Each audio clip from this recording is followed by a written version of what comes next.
We really didn't know the area, but all of a sudden here we were in this new Cedar Cottage area that just felt like another city to us, didn't it, Jerry? Yes, absolutely. Yeah. Felt like we were in Europe somehow. And that was when we were charmed by this building on the corner. And we said, oh, too bad that's not for sale. And then, was it on the way back, we saw the real estate agent had put up a for sale sign. On this building. On this building right here. And we thought, wow, isn't that great? And then we started talking about it and we thought, oh, you know, I bet what's going to happen is that a developer is going to come in, buy it, demolish it, it was on a double lot, and put up a condo. And we were kind of, I don't know, bewitched or smitten. We just decided to, right then and there, just to make an offer and buy it.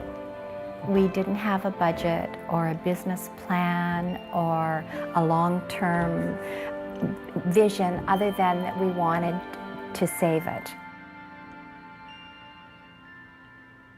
In Vancouver, a smaller yet important part of the transportation history revolves around the interurban freight and passenger services, which spread out from the city in many directions.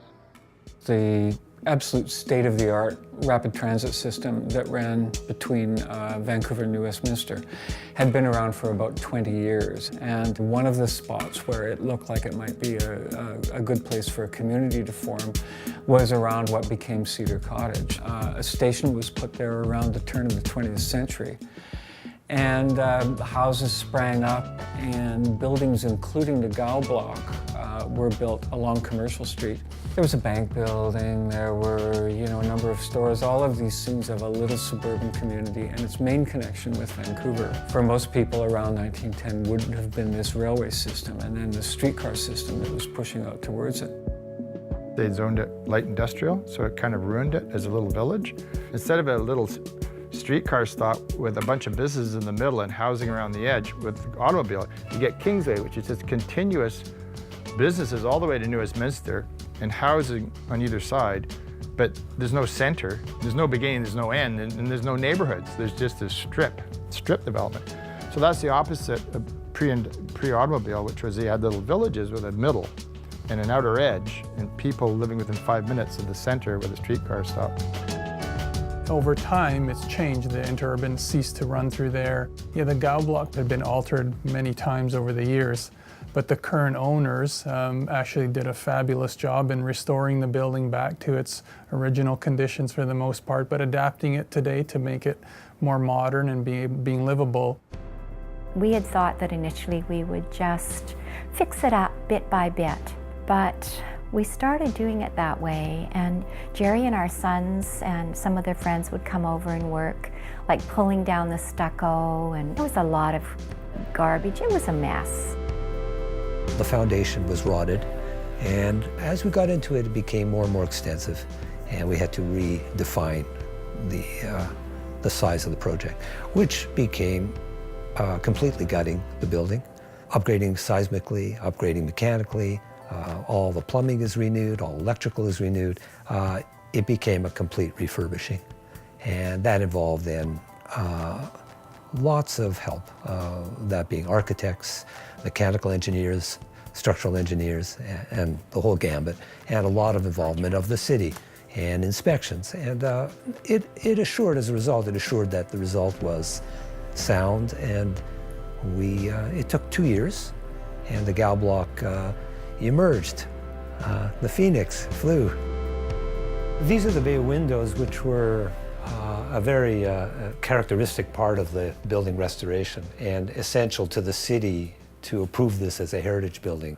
This hallway is a lovely hallway with the original fir floors, and a lot of attention was actually paid to replacing the wood, which was quite degenerated and heavily painted, with the exact same profile that was originally in the building in the 1920s. And the bathrooms were restored. We wanted to restore. The bathtubs were refinished and left as is, and we did retile all the bathrooms as we imagined they would have been. And we were very happy to be able to leave the original stairs and banister that we found that were from the building initially. And I always enjoy walking up these stairs because I think of tens of thousands, so many people have had their hands on this banister and have walked these steps. We were approached by Jerry and Nora, the owners of the Gao block, who had just were just finishing renovation of the old building. Basically, they were given the right to develop the rest of the property, which otherwise they wouldn't have been able to do it, at least not at the densities that they were looking at. We took actually a very straightforward approach of looking at 5 very narrow row houses that would fit snugly on the back lane and create a courtyard between the old building and some sort of dialogue between the old building and the new row houses. It's interesting the way that the two buildings meld. The city had very defined ideas about how the look of that additional building should be. They wanted a contrasted architectural look, but they wanted features brought in. So the trim, the molding was the same and the colors were the same. We had to restore the initial staggered doorway of a traditional building from it's 1908. This building was, we have photos of it, the initial construction from 1908. So that was done from these photos. And I contacted Vancouver Heritage Foundation, and basically I wanted to pick their brains about colors for the exterior. They were great. They had a color expert come out and do a scraping to find out what the original colors were.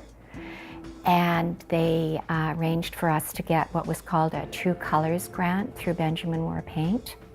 And they also were so supportive and positive of what we were doing that they gave us that little boost that we needed. Having been by the site in the last few months, I think the conclusion and the final product is quite spectacular, and they certainly deserve a lot of credit for persevering and persisting through the processes and all the challenges, because I think it's a really important example, and it sets a great case study. It's a great opportunity to show people how to preserve a building, build new, and it all fits in within a community context, a neighborhood context. In perpetuity, this building will look the way you see it now. If it got burnt down, we've agreed that it will be rebuilt with the exact same appearance. So the community is assured of some history long term. We're committed to the Gao block and this project, this Well, that's not neighborhood going for the anywhere. long term. No. I mean, you know, we're just, and we have family living here, and so we love this building. And I like the fact that there's a little corner cafe where people can meet, and you see people pushing their strollers and grandparents coming in, and they even have live music nights downstairs. And so it's a lively building, and I think that we feel good that we've done something positive for the neighborhood.